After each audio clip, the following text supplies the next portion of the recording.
Pământul este casa noastră. Tot ce îi se întâmplă lui ajunge să ni se întâmple și nouă, copiii acestui pământ. Și pornind de la acest citat, un centru educațional a lansat un proiect inedit. Practic, cei mici au fost provocați să realizeze desene despre cum își imaginează ei că pot fi prieteni cu planeta albastră. Prichindeii care au vrut să se înscrie în concurs au realizat desene sau postere având ca temă protejarea pământului. Copiii noștri au realizat pe parcursul unei luni de zile desene, lucrări individuale sau colective care reprezintă această temă extraordinară, prin care ei dovedesc cât de mult își iubesc planeta Pământ. Suntem convinși că este o temă extraordinară și iată că cu această ocazie noi sărbătorim doar ziua copilului, ci și felicităm și premiem copiii cu lucrările deosebite pe care le-au realizat. În cadrul acestui proiect, copiii au învățat lucruri noi despre planeta Pământ.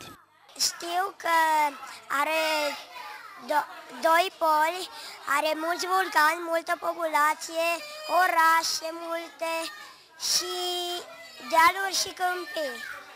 Să adunăm hârtiile, să păstrăm curățenia, să nu aruncăm gunoi, să plantăm. Cei mici au avut ocazia să-l cunoască pe Teodor Tulpan, care le-a împărtășit din experiențele călătorilor sale pe Everest. Elefantul vă place? Da! Și maimuța? Da!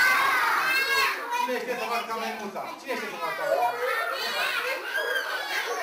Cele mai reușite desene despre pământ au fost premiate. La întreg evenimentul au asistat și părinții celor mici. Bucur de Misa și Stoia Alexandru de la Grădinița 3.